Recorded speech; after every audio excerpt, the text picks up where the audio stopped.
Chers téléspectateurs d'Ecclesia TV et auditeurs de nos radios catholiques en Côte d'Ivoire, vous suivez une émission spéciale en préparation au cinquantenaire de la Conférence des évêques catholiques de Côte d'Ivoire. À l'occasion, nous avons l'honneur de revenir sur le parcours exceptionnel de l'un des grands témoins de l'Église catholique en Côte d'Ivoire et son rôle essentiel dans l'histoire de celle-ci. Il s'agit de Feu Cardinal Bernard Yago, qui de sa nomination comme évêque jusqu'à son leadership en tant que cardinal a été un modèle de foi, d'engagement pastoral et de service. Ainsi, tout au long de cette émission, portant sur le thème « Cardinal Bernard Yago, le pasteur vu sous l'angle d'un historien », nous aurons l'opportunité de discuter avec Monseigneur Ambroise Manda, vicaire général de l'archidiocèse d'Abidjan et historien de l'Église, pour mieux comprendre l'héritage et l'impact profond du cardinal Yago sur la communauté chrétienne et au-delà. Monseigneur Manda, merci d'avoir accepté de nous entretenir sur le sujet. Pour conduire à cette émission, Myriam Roxane Eno d'Ecclesia TV et Solange Ablan de la Radio Nationale Catholique. Solange qui justement va nous présenter les points à aborder avec notre invité. Merci bien à vous, Myriam Eno, effectivement, pour faciliter donc la compréhension de ce thème qui, je le rappelle, le cardinal Bernard Yago, le pasteur vu sous l'angle d'un historien. Nous avons organisé notre travail comme suit. En premier, nous aborderons avec notre invité sur ce plateau le contexte historique et biographique. Ensuite, le cardinal Bernard Yago et la pastorale en Côte d'Ivoire. En troisième point, nous verrons les défis rencontrés par le cardinal Bernard Yago. Et l'autre point, ce sera le cardinal Yago et la conférence des évêques catholiques de Côte d'Ivoire. Enfin, une réflexion avec notre invité sur l'héritage du cardinal Yago. Voilà donc, chers téléspectateurs et auditeurs de nos médias catholiques, les grandes lignes que nous aurons à aborder tout au long de ces échanges avec notre invité. Solange, vous l'avez dit, le premier point à aborder avec Monseigneur Ambroise Manda est le contexte historique et biographique. Monseigneur, pour débuter nos échanges, faites-nous une brève présentation du cardinal Bernard Yago. Le cardinal Bernard Yago, c'est le deuxième prêtre autochtone de Côte d'Ivoire, après Monseigneur René Kwasi. Il est natif de Kouass, près de Dabou, et il a été recruté par les missionnaires. À l'époque, le responsable de la mission de Dabou était le père Ezano. Le père Ezano parcourait les villages pour recruter des enfants à scolariser. Parce que les pères missionnaires de l'époque estimaient qu'ils avaient vraiment besoin de catéchistes. Et donc, pour être catéchiste, il fallait d'abord être scolarisé, il fallait être alphabétisé.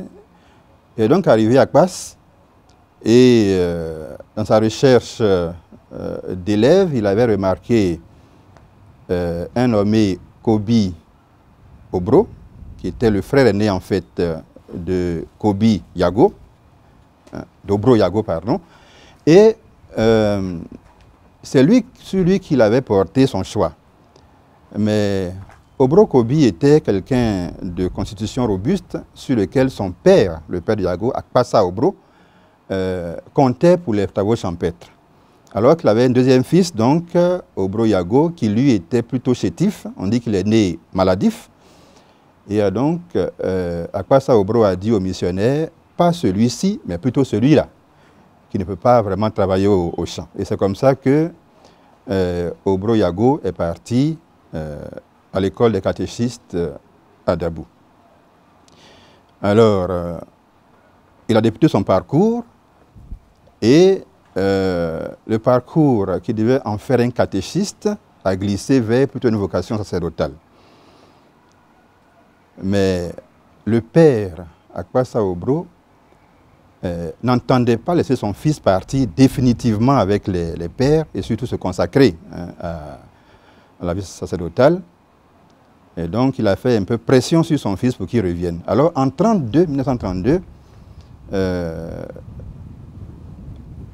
Obro Yago, qui en temps a été baptisé, qui s'appelait désormais donc Obro Yago Bernard, a profité d'un congé pour rentrer au village et pour prévenir les pères après qu'il ne voulait plus continuer avec eux à cause de la pression de son père. Mais je pense que l'appel du Seigneur a été plus fort et au bout de quelques mois d'absence, il a rejoint ses camarades pour ne plus sortir du séminaire. Voilà.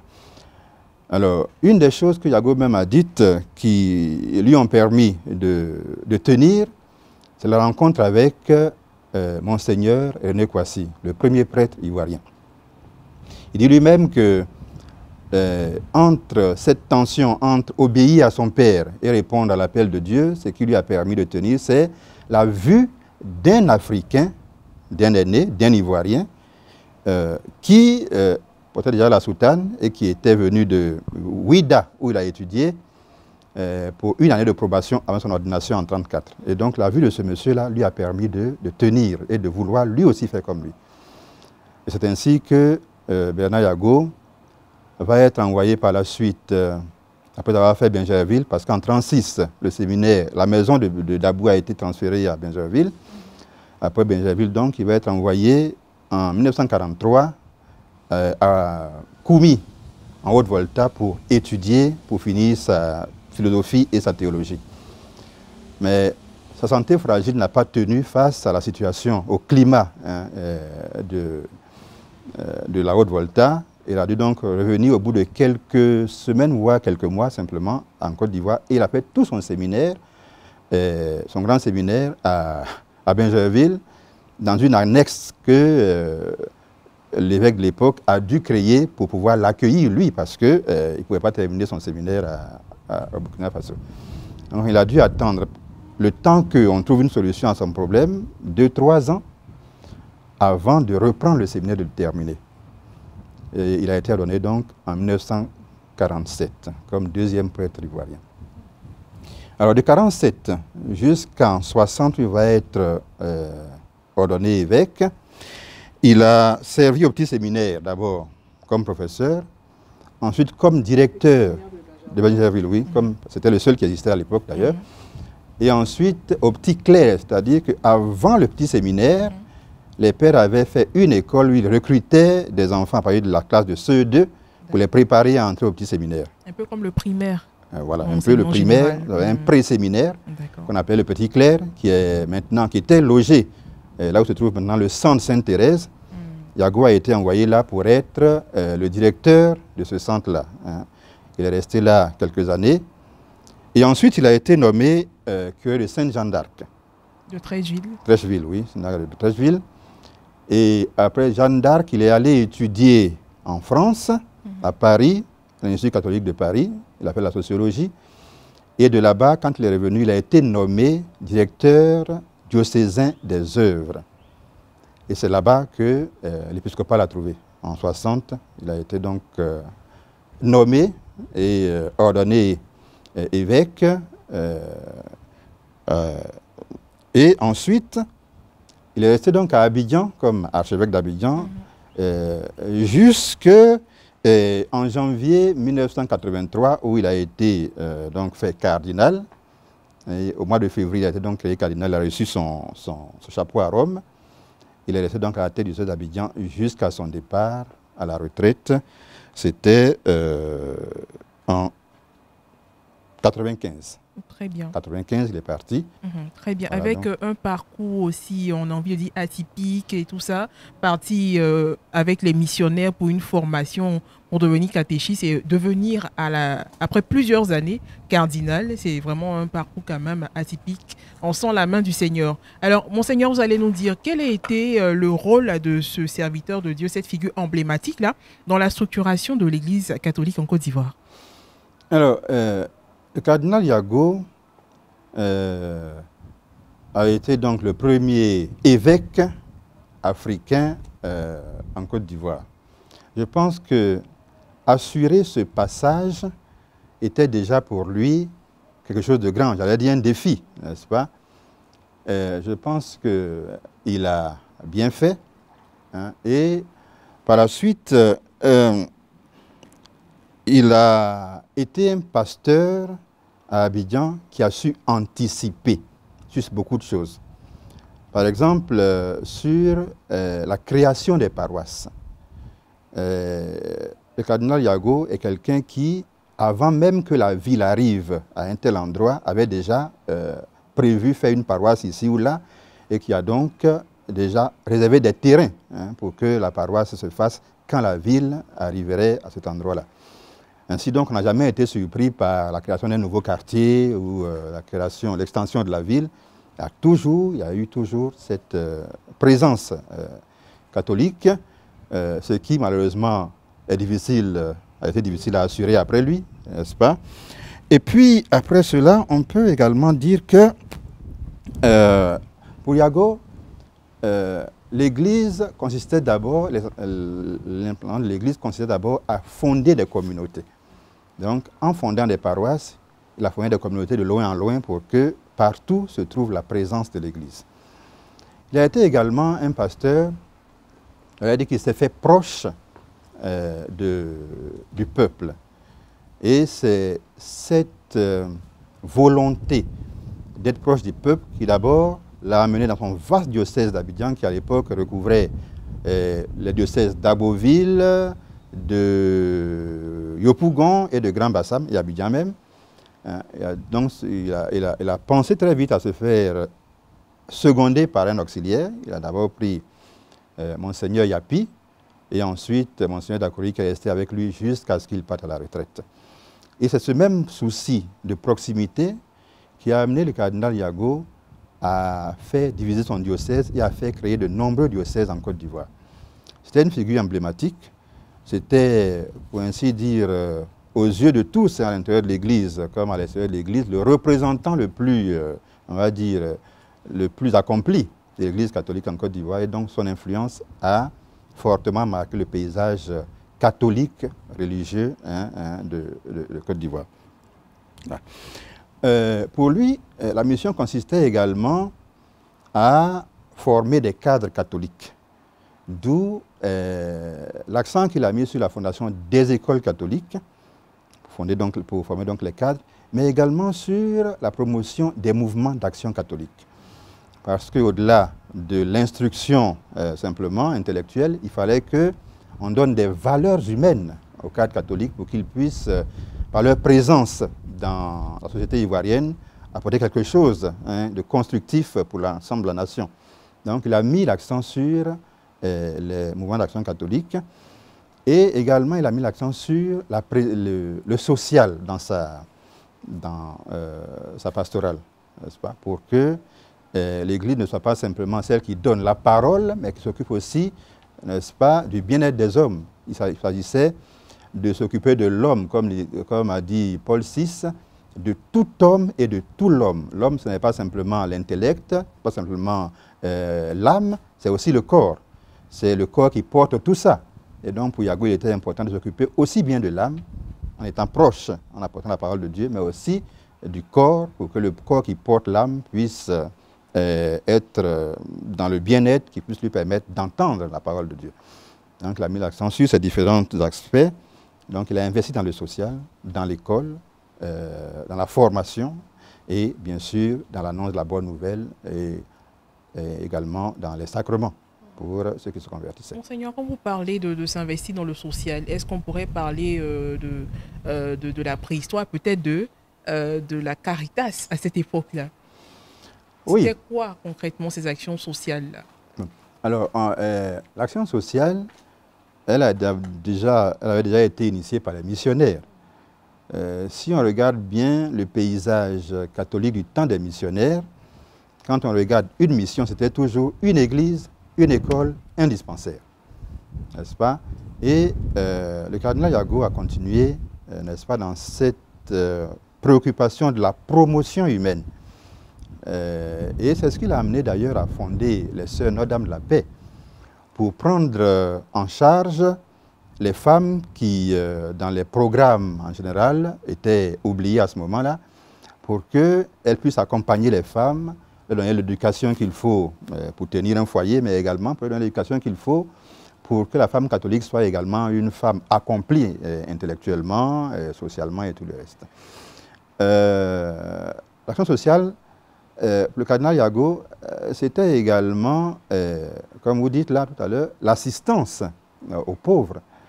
S'il n'y avait pas encore, au début de son ministère, la Caritas, il y avait quand même des lieux dans les paroisses où on pouvait s'occuper des pauvres qui venaient demander de l'aide, et ainsi de suite. Donc, il a mis l'accent sur ces différentes choses-là pour que l'Église ne s'occupe pas simplement de l'âme, mais aussi du corps.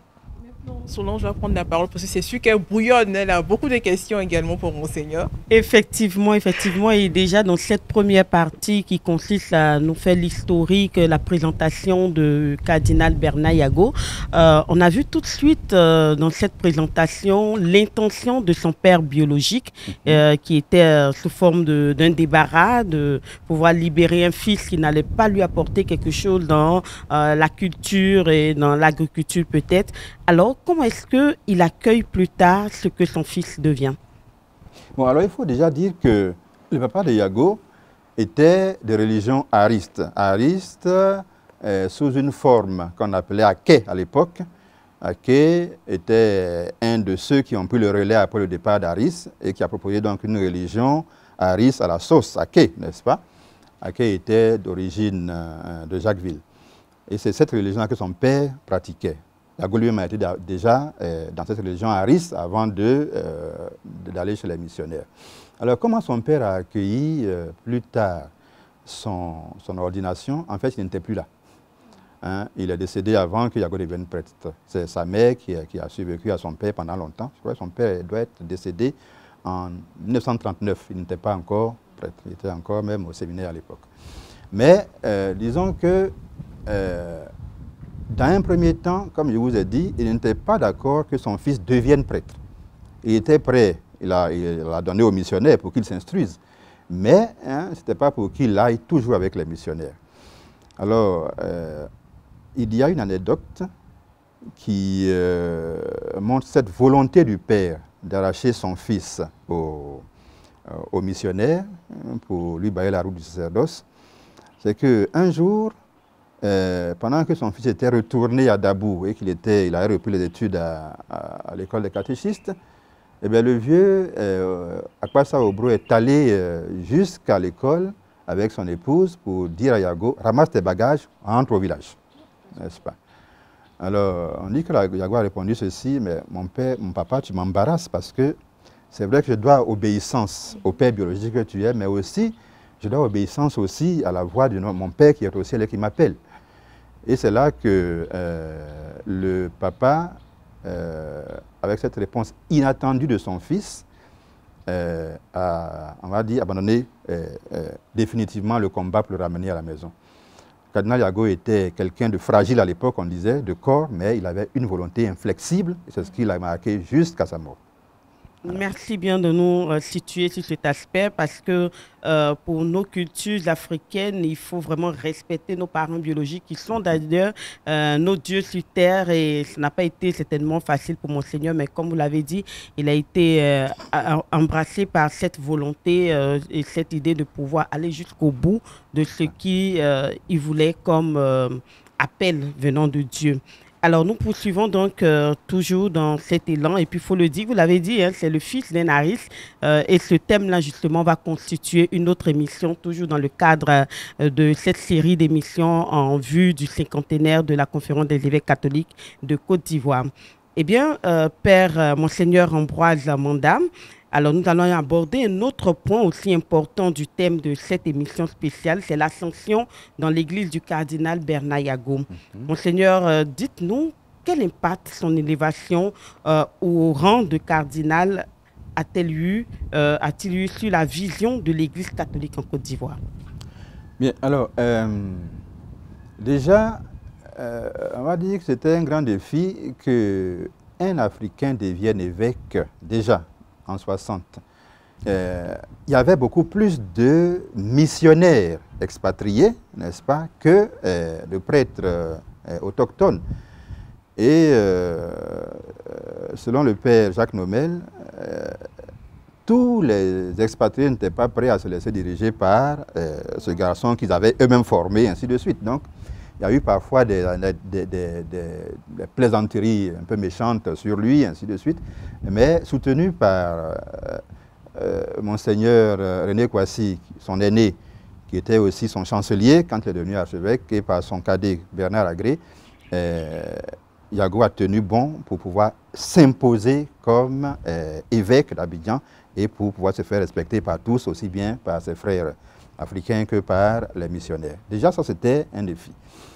Maintenant, devenu cardinal par la suite, on va dire que Yago même ne s'attendait pas vraiment à devenir cardinal. Parce que Yago était quelqu'un qui avait un franc-parler, aussi bien ici que quand il se retrouvait à Rome, n'est-ce pas? Et il nous disait lui-même que lui n'irait pas faire de courbette pour un chapeau. J'étais grand séminariste à l'époque, c'est ce qu'il avait dit. Et quand on lui a annoncé, c'était Mouyor Garcia à l'époque, qui lui a annoncé qu'il devenait cardinal, lui-même était le premier surpris de voir que malgré tout, n'est-ce pas, on en faisait un cardinal. Mais je pense que c'est son caractère, sa représentativité, tout ça qui ont fait que Yago a été fait cardinal. Par la suite, pour l'Église de Côte d'Ivoire, c'était quelque chose de nouveau, hein, n'est-ce pas? Tout comme c'était nouveau quand il est devenu évêque, c'était nouveau pour nous quand il est devenu cardinal. Et donc, il y a eu un fort impact. Un fort impact, parce que être cardinal, c'est devenir proche collaborateur du pape. Et donc, c'était un honneur qu'on faisait à la Côte d'Ivoire entière, et on en avait conscience. Raison pour laquelle le gouvernement même a organisé, hein, on va dire, le départ avec des gens qui l'ont accompagné, ainsi de suite. Hein. Et je pense également que le peuple chrétien a été très heureux de voir que son premier évêque hein, soit élevé au rang de cardinal. Je pense également que, vous voyez, être cardinal, c'est être collaborateur du pape, mais c'est aussi être un peu la présence du pape à un endroit donné. Donc, je crois que les relations avec les pouvoirs publics aussi ont été impactées par cette élévation au cardinalat. Et enfin, je crois que c'est parce que le cardinal Yago a bien joué son rôle en tant que cardinal, que depuis son départ, tous nos archevêques sont devenus des cardinaux. Donc, pratiquement, on ne peut pas le dire comme ça, parce qu'il n'y a rien qui soit écrit, mais pratiquement, on voit que le siège d'Abidjan est devenu pratiquement un siège cardinaliste, n'est-ce pas? Puisque depuis Yago, il y a eu Agré, il y a eu Coutouin, et maintenant il y a Bessi, et tous sont cardinaux. D'accord. Et donc, comment est-ce que cette élévation au cardinalat de Monseigneur Yago va-t-il influencer les contextes sociaux, politiques et économiques spécifiques de notre pays? Bien. Alors, je pense que le fait qu'il soit cardinal, par rapport aux événements politiques qu'il y a eu en Côte d'Ivoire hein, depuis 1990, il a eu, sa parole a eu quand même un impact sur ce qui s'est passé. Hein. Donc, pour ce qui concerne le contexte social, le monde entier regarde de plus près ce qu'un cardinal va dire quelque part, que ce qu'un saint prêtre peut dire, ou ce qu'un évêque, qui est aussi déjà un prince de l'Église, peut dire. Donc, la présence du cardinal Yago, à mon sens, a eu un impact sur ces événements hein, qu'il y a eu. Sa parole a eu un impact sur les décisions que les politiques pouvaient prendre à ce moment-là, face aux événements. Maintenant, en ce qui concerne le contexte, comment dire, l'impact sur l'économie, ça, c'est beaucoup moins palpable. Je pense que ça peut être peut-être palpable dans les investissements d'église. Hein. Les gens font peut-être plus confiance quand il y a un cardinal que quand l'église n'est pas encore arrivée à ce niveau-là. Et donc, si nos églises présentent des projets, cela peut être plus entendu. Hein. On peut être plus attentif à cela que dans d'autres contextes. Mais sur l'économie du pays, je ne sais pas. Ça, c'est peut-être que les statistiques peuvent nous montrer quelque chose, mais je n'ai pas vraiment de données pour en parler. Et donc, nous voyons que si l'influence du cardinal, nous voyons très bien que le cardinal Bernard Yago a influencé plusieurs secteurs de notre pays et de notre Église également. Alors, comment est-ce qu'il a pu contribuer au regard de tout cela à la formation et à l'encadrement des prêtres ici en Côte d'Ivoire? Alors, Bernard Yago avait, on va dire, un visage pas très avenant. Quand on le voyait, il avait toujours un air, quelqu'un qui était toujours fâché, n'est-ce pas?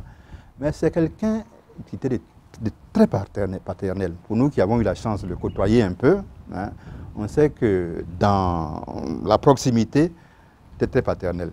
Alors, sa contribution à la formation des prêtres. Premièrement, j'avais déjà parlé du petit séminaire, du petit clerc. Hein, c'est de là-bas que commence la formation des prêtres. Mais par la suite, le cardinal Yago a été, on va dire, proche déjà de ces séminaristes. Hein, il avait comment dire, le souci de leur bien-être. Hein, il ne nous envoyait pas simplement au séminaire et c'était terminé. Il nous visitait, hein, constamment pour voir où nous en sommes, ainsi de suite.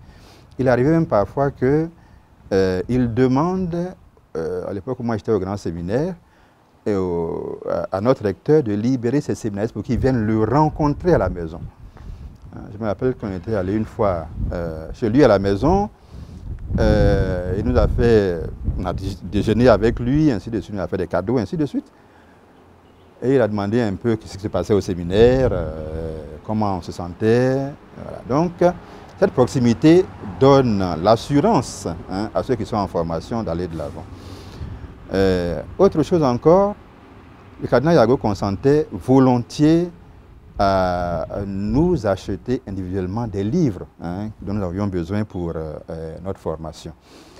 C'est encore une chose par laquelle il montre sa proximité. Et enfin, dans la spécialisation des prêtres. Une fois qu'on a fini le grand séminaire, on est formé à la base, n'est-ce pas?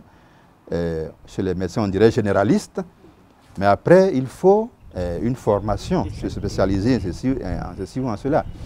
Et le cardinal Bernard Yago, suivant les besoins de son diocèse et les besoins, on va dire, du pays, n'est-ce pas, des séminaires et autres, consentait à envoyer des gens étudier pour qu'ils puissent revenir, donner une formation ou répondre à certaines fonctions, n'est-ce pas. En dehors de ça, je pense également à sa proximité avec ses prêtres. Vous voyez, pour prendre mon exemple à moi-même, et je ne suis pas le seul, il y a eu beaucoup d'autres exemples de ce. J'avais à peine 26 ans quand Yago m'a ordonné. Mais pour m'affecter, lui qui a déjà 70 ans passés, il me consultait pour me dire, est-ce que je peux faire ça avec toi? Il tenait compte de mon avis. D'autres également.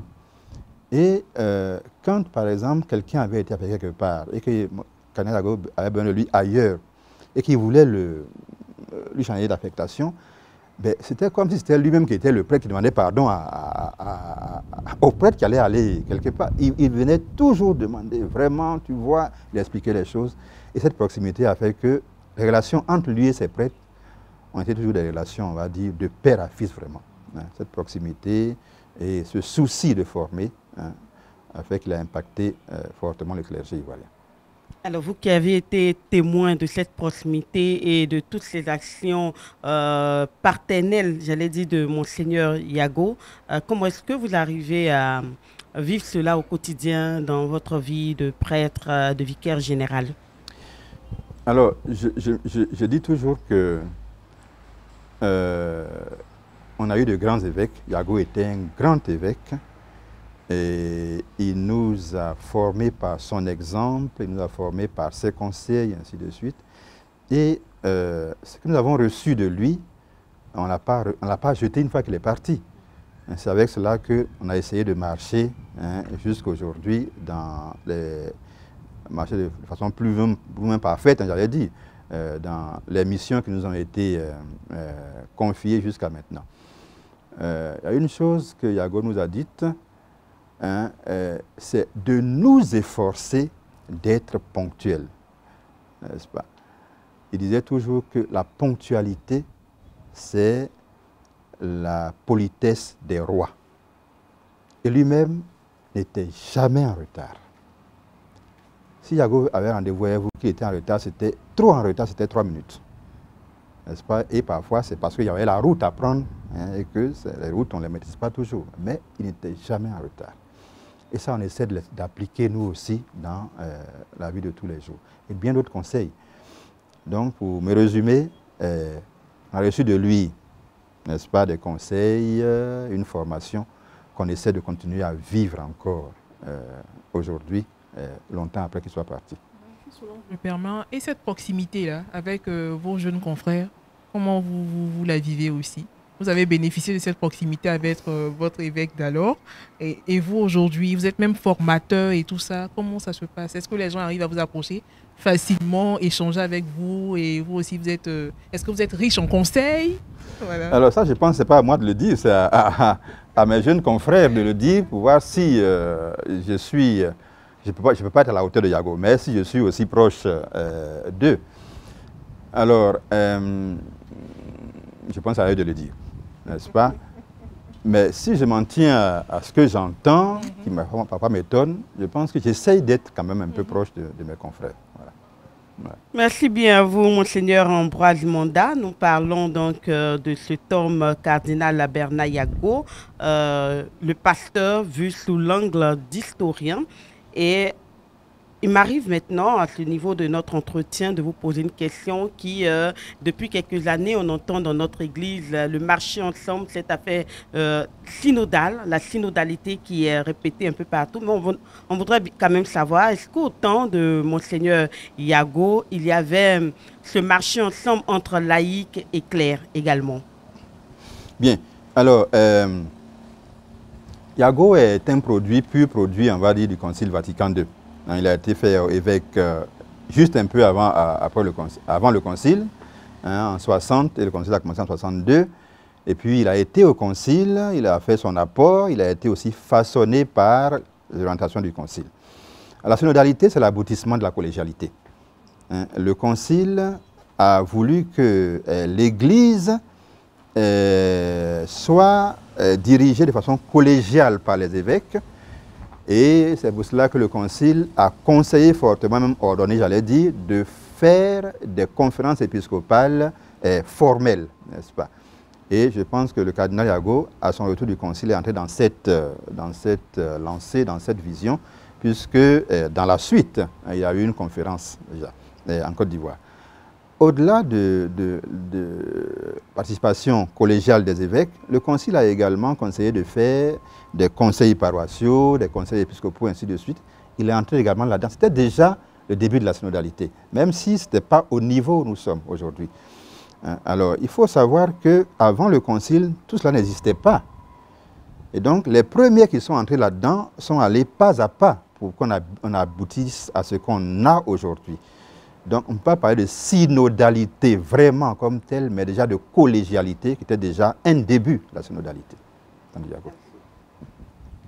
Les défis rencontrés par le cardinal Yago, tel le troisième grand point au cœur de cet échange. Monseigneur, en termes de défis internes à l'Église, comment le cardinal Yago a su naviguer en tradition et modernité tout en restant fidèle à la mission évangélique?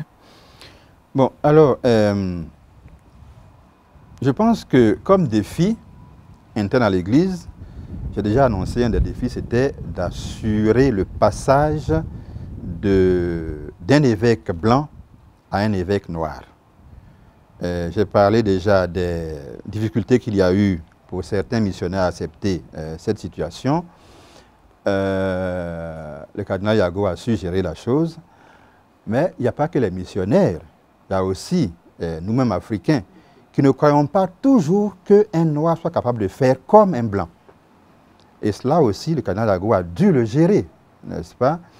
Alors, dans l'ouvrage de Frédéric Gramel, il rapporte ceci, que un jour, un missionnaire est allé trouver le cardinal Yago, il l'a trouvé très très triste. Et il lui a dit, mais je pense que vous n'avez pas bien dormi, ainsi de suite. Et Yago lui a répondu que oui, effectivement, il n'a pas bien dormi parce qu'il a déplacé un de ses prêtres qui n'a pas été content du tout et qui lui a envoyé un mot très salé, n'est-ce pas? Donc, vous voyez, c'était déjà des défis qu'il fallait que lui, il arrive à maîtriser, à se maîtriser lui-même pour ne pas réagir par rapport à toutes ces choses-là et pour pouvoir conduire son Église. Donc, à l'intérieur de l'Église, il y avait ces défis-là. Il y avait donc le défi, j'allais dire, des missionnaires à gérer, mais également un défi des prêtres africains même, ou même des Africains même qui pouvaient ne pas croire qu'un Noir soit capable de gérer cela. Mais après, il y avait le défi aussi de tenir le diocèse, n'est-ce pas? Tout le monde sait que les missionnaires, tant qu'ils sont là, ils ont des soutiens à l'extérieur de leur pays qui leur permettent de faire certaines choses. Ces soutiens-là, ils tarissent dès que c'est un évêque ou un prêtre noir qui est en place.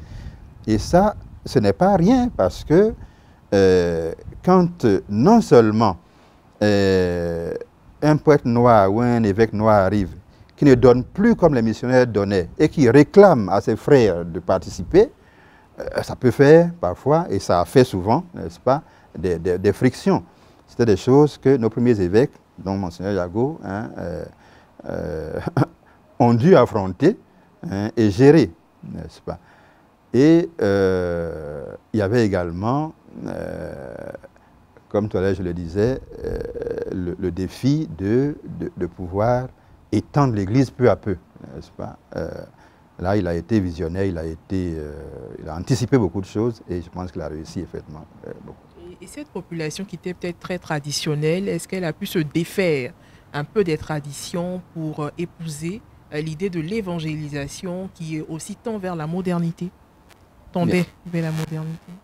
Cardinal Yago n'était pas complètement, on va dire, coupé de la tradition. Hein. Il savait les valeurs de la tradition. Il a toujours défendu les valeurs de la tradition.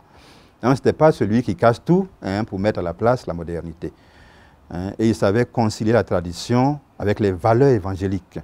Lui-même a adhéré à la génération chez lui, n'est-ce pas? C'est des choses traditionnelles, de la tradition. Et je pense qu'il a su manœuvrer pour ne pas heurter de front les choses. Vous savez, je pense que on ne peut pas demander, on ne pouvait pas demander aux premiers chrétiens de tout abandonner comme on nous demande à nous aujourd'hui. Et je pense qu'à nos enfants, ceux qui viendront après nous, on demandera encore plus parce que au fur et à mesure, on s'éloigne de certains aspects de la tradition et ce sera plus facile pour ceux qui viennent après nous de se défaire que nous aujourd'hui et que ceux qui étaient avant nous.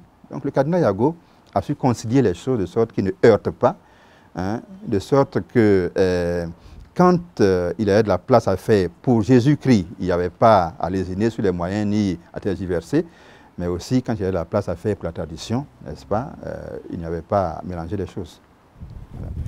Tu permets, Monseigneur Umbral, dites-nous, après Monseigneur Bernard Yago, dans sa région, dans son entourage immédiat, est-ce qu'il y a eu des vocations qui parlent d'elles-mêmes aujourd'hui? Oui, bien sûr. Après Yago dans sa région, la région de Dabou est une région des plus fécondes en vocation, aussi bien sacerdotale que religieuse, n'est-ce pas? Et de la région de Dabou, est sorti Monseigneur Bruno Yedo, évêque de Bondoukou, et beaucoup d'autres prêtres et religieux qui marquent leur temps. Je pense que tout ça, c'est l'impact aussi de Yago, de sa présence. On a eu des grands hommes comme Jacques Lomel, comme Camille Agnero, qui ont marqué fortement leur temps dans la formation ou dans la direction de ce diocèse d'Abidjan. Tout ça, c'est des gens qui viennent, je pense, de l'exemple de Yago. Alors, Monseigneur, il est souvent dit que le cardinal Bernard Yago a travaillé à renforcer les liens entre l'Église et la société. Quels sont, selon vous, les moments clés de son ministère où il a incarné cette vision? Bon, alors, Yago a toujours poursuivi la vérité et la droiture, n'est-ce pas? Ainsi donc, il a su toujours faire la part des choses entre le respect de l'autorité politique et la recherche de la vérité. En 1963, quand il y a eu les événements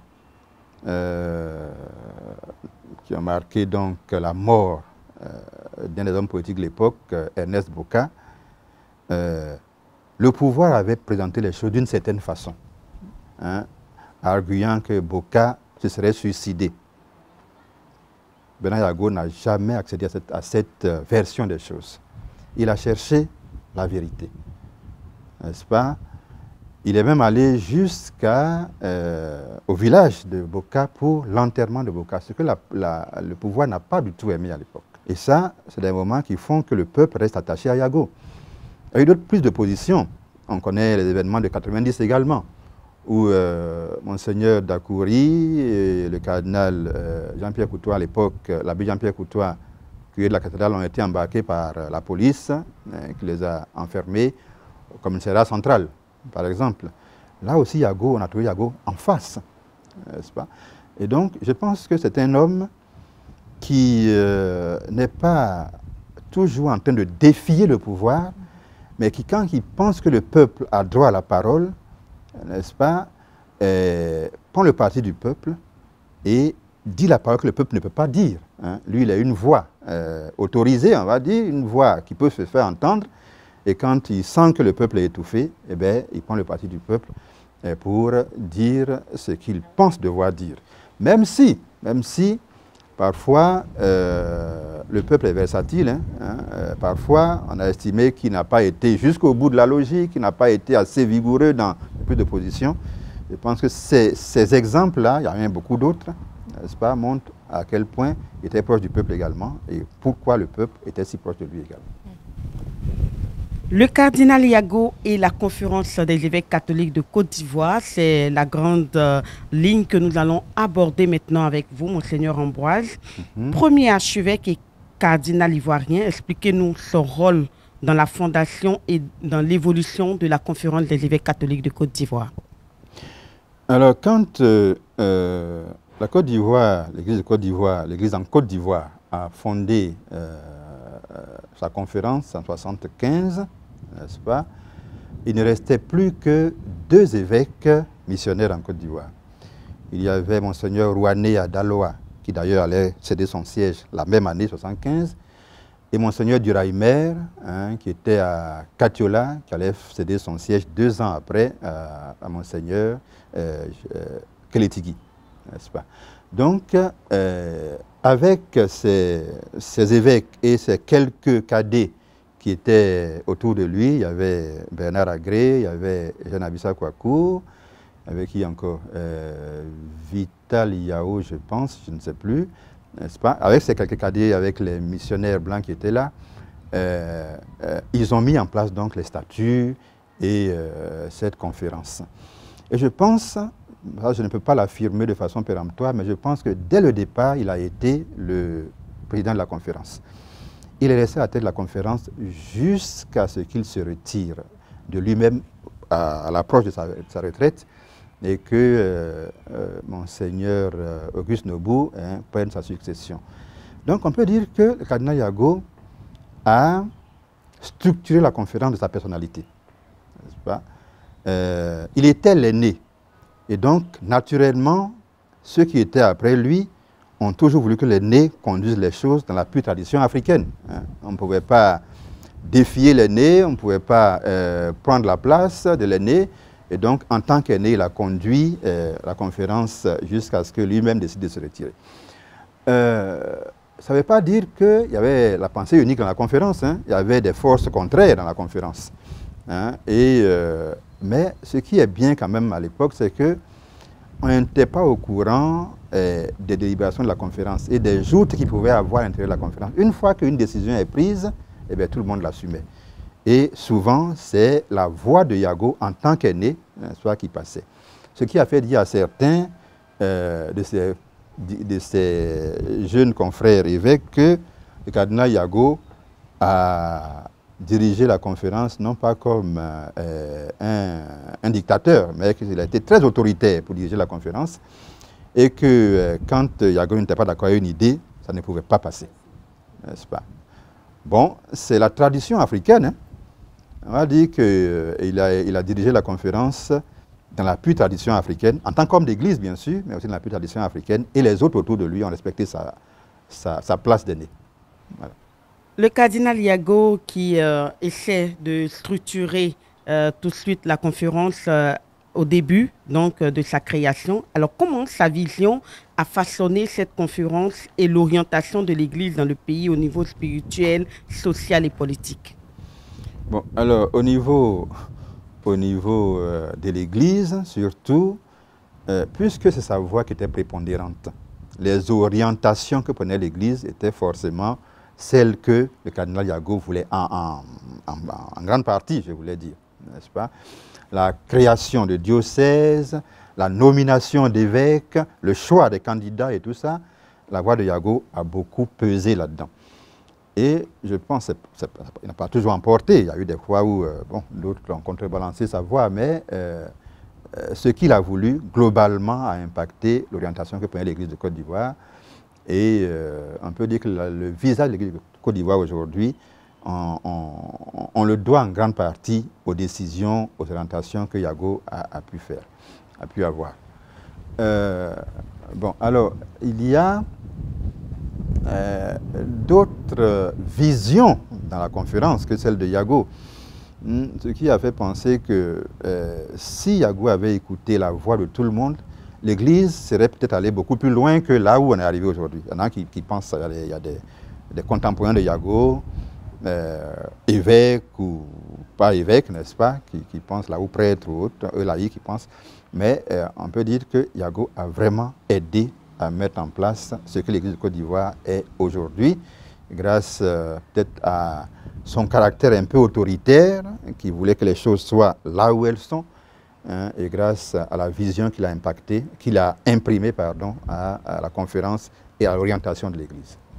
Votre regard d'historien dans cette manière de gestion, dans cette gestion qu'a eu Monseigneur Yago, pour pouvoir interpeller, pourquoi pas aujourd'hui, ceux qui sont à la tête de, j'allais dire, toute structure ou bien de la conférence épiscopale aussi, pour ne pas qu'on soit freiné un tant soit peu à des initiatives qui pourraient aider à l'évolution. Alors, j'ai publié un petit livre dans lequel je parlais justement des dissensions, des forces contraires à l'intérieur de la conférence. Je pense que ce passage, n'est-ce pas, par des vagues, est aujourd'hui derrière nous. La conférence est beaucoup plus stabilisée aujourd'hui, l'entente à l'intérieur est palpable. Mais il faut dire effectivement qu'autour des événements de 90, il y a eu trop de voix contraires, n'est-ce pas, à l'intérieur de la conférence, ce qui a pu laisser voir peut-être faussement un visage de l'Église de Côte d'Ivoire divisé. Et s'il y a un appel à lancer à ceux qui nous dirigent aujourd'hui, même si je risque de prendre un coup de crosse, n'est-ce pas, je vais quand même lancer l'appel. S'il y a un appel à lancer aujourd'hui, c'est que nos évêques qui ont réussi à trouver un équilibre, cultivent cet équilibre-là, n'est-ce pas, et qu'ils cultivent l'entente à l'intérieur de la conférence, et que ce qui se dit à la conférence reste à la conférence. On n'a pas besoin, nous, de savoir qui était quoi, qui avait dit quoi. On a besoin de savoir simplement qu'est-ce que les évêques disent ensemble, n'est-ce pas. Et je pense que c'est important pour que le peuple lui-même soit stabilisé. Parce que s'il y a plusieurs voix, le peuple sera tenté pour les uns de suivre telle voie, telle autre, telle voie, de prendre parti, et c'est l'Église qui en pâtit. À présent, nous allons nous tourner vers une réflexion sur l'héritage du cardinal Yago. Comment le leadership du cardinal Yago continue-t-il d'influencer l'Église aujourd'hui, même après son départ? Déjà, je pense que le fait que nous ayons à chaque fois un cardinal à Abidjan, hein, c'est un effet de l'impact que Yago a eu sur notre Église de Côte d'Ivoire. Si le premier cardinal n'avait pas été à la hauteur, je ne sais pas si Rome aurait eu le courage de nous donner encore des cardinaux après lui. au point même que notre siège est pratiquement cardinaliste aujourd'hui. Donc le fait que nous ayons un cardinal est un résultat de l'impact de Yago. Et aujourd'hui encore, pour beaucoup de choses, on fait référence à nos vieux évêques, dont le cardinal Yago était le premier, n'est-ce pas? L'orientation qu'ils ont donnée, ceux qui sont là aujourd'hui en ont hérité et poursuivre la mission sur les pas du cardinal Yago.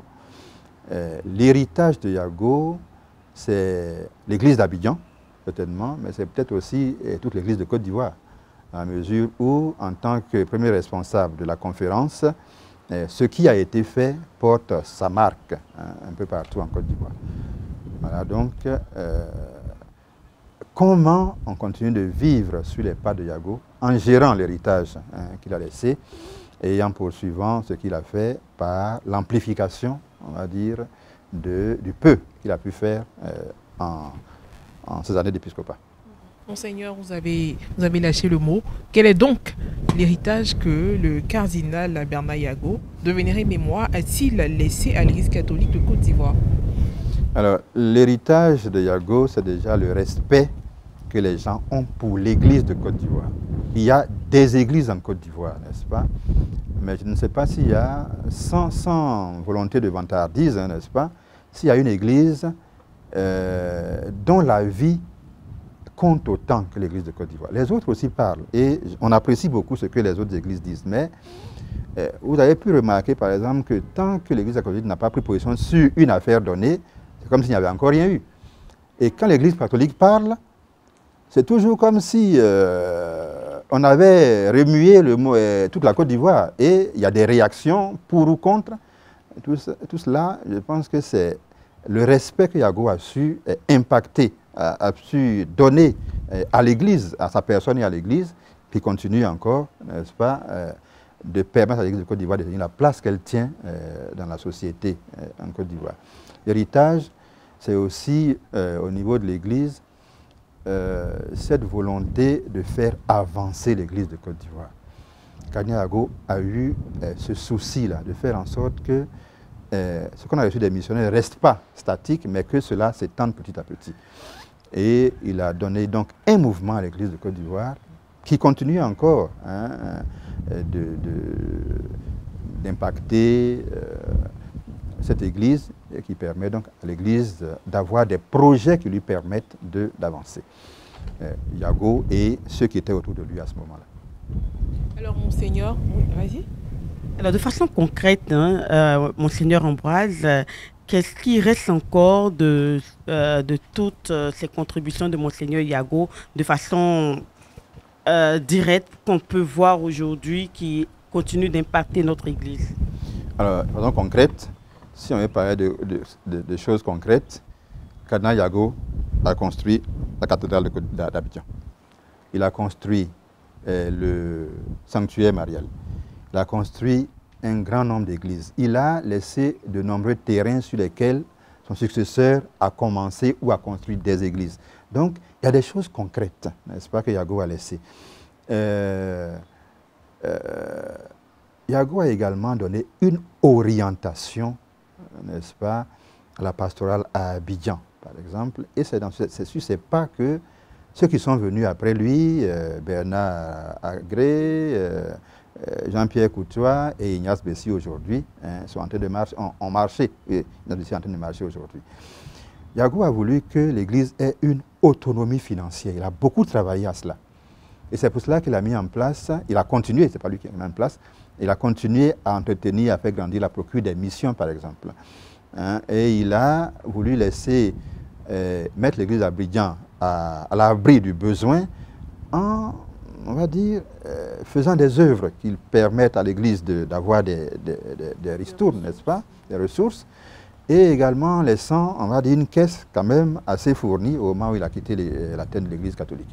On a connu un moment où ça a tangué, le cardinal Jean-Pierre Coutois, qui a marché, qui a essayé de marcher dans les pas de Yago, s'est employé à refaire les finances de l'Église d'Abidjan parce que tout le monde sait que l'argent est le nerf de la guerre et que quand il n'y a pas d'argent, eh bien, on perd la guerre. Voilà.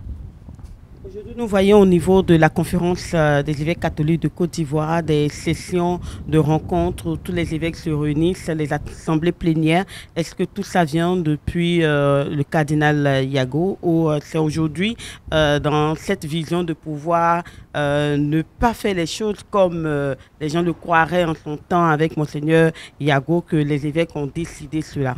Non, les assemblées plénières, ça fait partie des statuts de toutes les conférences épiscopales. Partout il y a des conférences épiscopales, mais c'est à la conférence de fixer combien de fois il va y avoir ces assemblées. Donc il y a des assemblées plénières, il y a également une assemblée restreinte des responsables. Et pour cela, on va dire que Yago lui-même l'a fait en suivant les règles. Et ceux qui sont venus après lui suivent aussi les règles à la suite de Yago. Voilà. Il est important que, même au temps de Yago, où on a reproché à Yago d'être un peu autoritaire, il y avait toujours des conférences épiscopales et assemblées plénières. Mais seulement, peut-être que la voix prépondérante, l'aîné, pesait beaucoup plus que celle des autres. Aujourd'hui, la plupart de ceux qui sont évêques aujourd'hui ont été séminaristes ensemble, n'est-ce pas? Ou alors ont été des étudiants de certains des autres. Donc ils se connaissent bien. Hein? C'est des grands frères, des petits frères.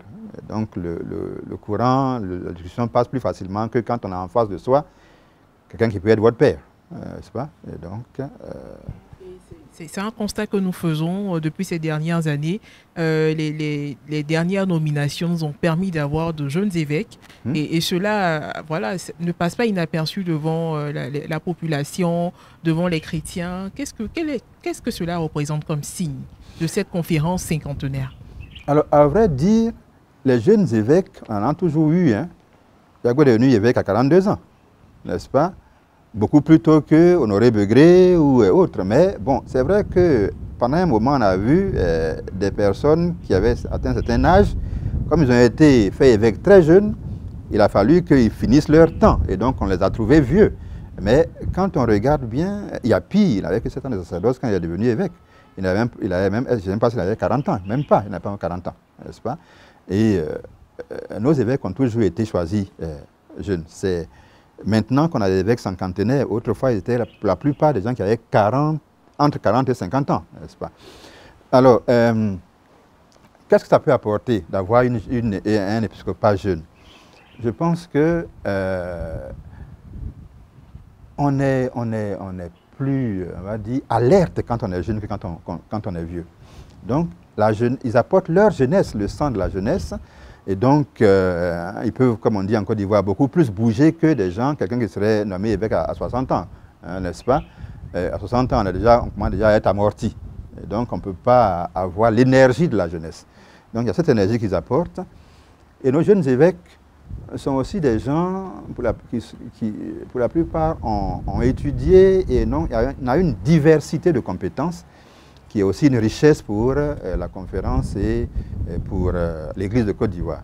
Et tout cela est une nouveauté qui peut beaucoup apporter à l'Église de Côte d'Ivoire, d'autant plus que nos évêques aujourd'hui, on va dire, ont une vision, je ne dirais pas commune, hein, une vision unique, mais plutôt une vision, ils arrivent à avoir une vision commune, n'est-ce pas, dans l'orientation des projets et la conférence de l'Église de Côte d'Ivoire.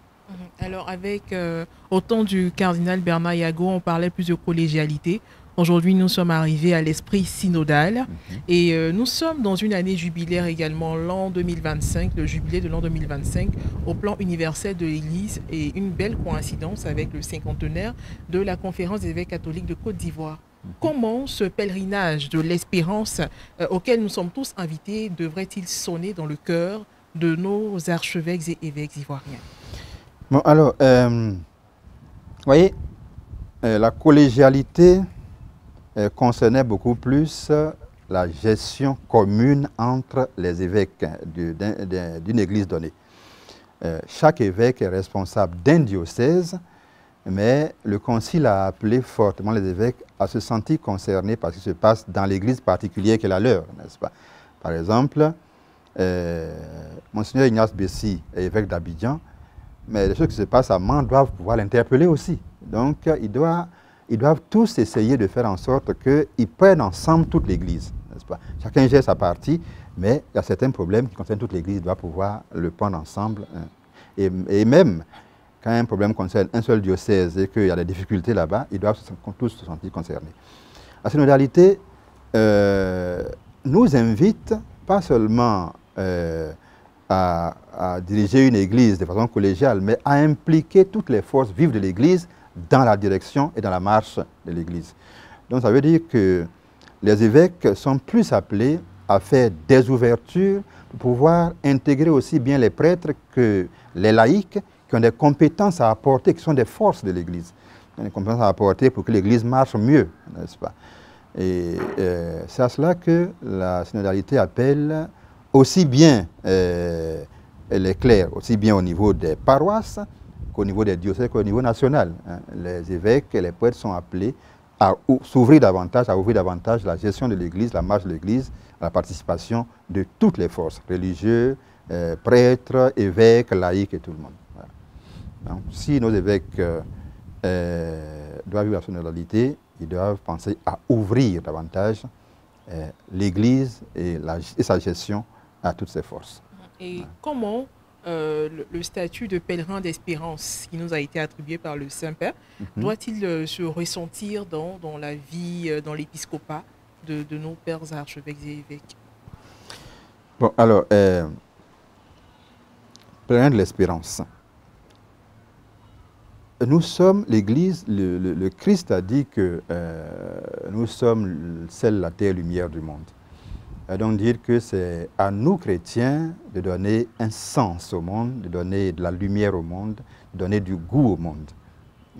Et c'est en portant ces charges, hein, ces missions-là que nous nous montrons pèlerins de l'espérance. C'est-à-dire que nous n'avons pas, en tant que chrétiens, nous ne pouvons pas nous décourager face aux difficultés que le monde présente, mais toujours garder cette espérance que le monde peut aller mieux et que nous pouvons apporter quelque chose à ce monde-là, nous, en tant que disciples du Christ.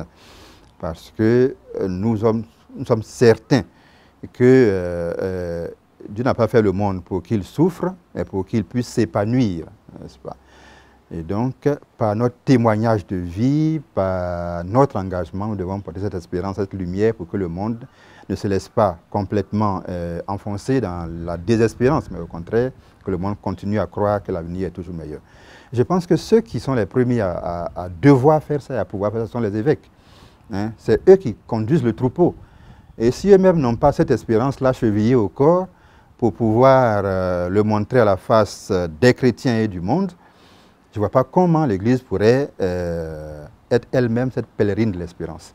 Donc, c'est ceux qui nous conduisent, qui sont à la tête de nos églises, qui doivent être les premiers à porter l'espérance par leurs actes, par leur prise de position et par leur engagement au service de l'Église et de la société. Monseigneur Ambroise, nous sommes en marche vers le cinquantenaire de la conférence des évêques catholiques de Côte d'Ivoire. Nous avons pu parcourir ensemble les actions menées par le cardinal Bernard Yago. Comment est-ce que aujourd'hui, quand je dis nous, clercs, laïcs, évêques, membres de cette conférence épiscopale, devrons-nous marcher pour rester dans l'esprit de ce que Monseigneur Yago, en tant que fondateur, a pu apporter à l'Église en Côte d'Ivoire? Alors, je pense qu'il faut déjà, il y a une chose qu'il faut rectifier, il n'est pas fondateur de l'Église de Côte d'Ivoire, hein, il est peut-être, n'est même pas fondateur de l'épiscopat en Côte d'Ivoire, il est le premier de lignée, de cordée, on va dire, hein, en ce qui concerne l'épiscopat. Mais les modèles, je pense, sont très personnels, n'est-ce pas? Moi, je pense que Yago est un modèle. Peut-être qu'un autre ne pense pas que Yago est un modèle. Et donc, je pense que la façon de faire, en sorte que le plus grand nombre possible de prêtres, d'évêques, de laïcs, chrétiens, n'est-ce pas, prendre Yago pour modèle, c'est de présenter sa vie, ce que vous êtes en train de faire ici d'ailleurs maintenant. Hein. Si on présente sa vie et qu'on voit les aspects, les bons aspects de sa vie, ce qu'il a apporté, à ce moment-là, beaucoup plus de personnes peuvent vouloir imiter Yago en ce qu'ils font, n'est-ce pas, dans la poursuite de la vérité, dans la droiture, dans, on va dire, l'intrépidité, parce que Yago n'avait pas peur. Hein, il n'avait pas peur d'affronter même ceux qui pouvaient le tuer, n'est-ce pas? Donc, une foi intrépide, tout ça, si on présente sa vie sous ces différents aspects, à ce moment-là, on aura plus de personnes qui voudront le prendre pour modèle.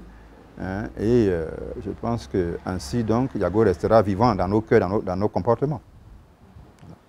Monseigneur, pour terminer, nous allons vous demander d'adresser un message à tous nos pères archevêques et évêques ivoiriens à l'occasion de ce cinquantenaire que nous voulons tous célébrer autour d'eux. Alors, vous me demandez quelque chose de difficile, parce que je disais une fois à une homélie que la brebis ne conseille pas son berger, n'est-ce pas? Nos évêques sont nos pasteurs, nos bergers, nos chefs.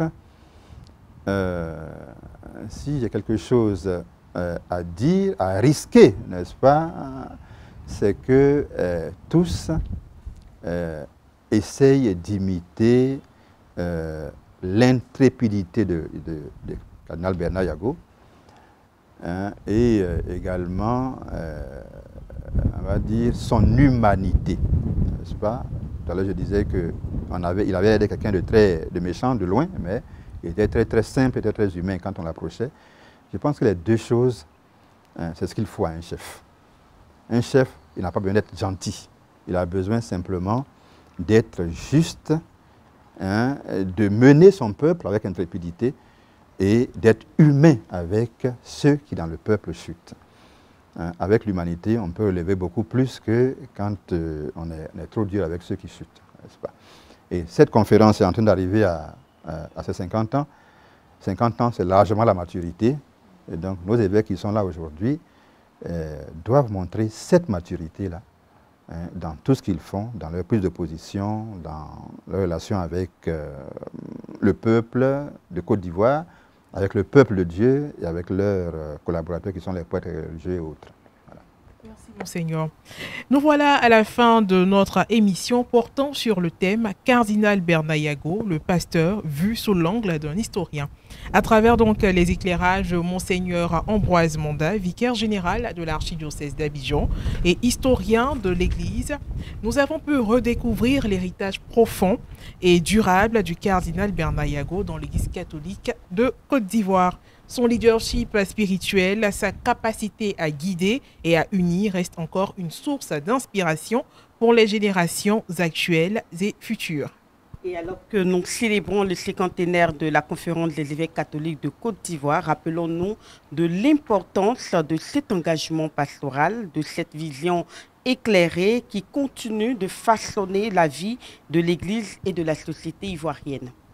Nous remercions chaleureusement notre invité, l'historien de l'Église, pour ses éclairages précieux.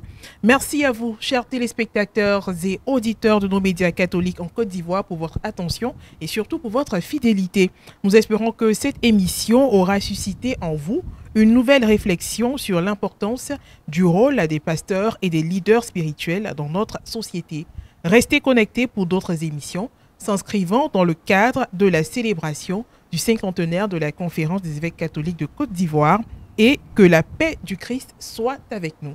À très bientôt.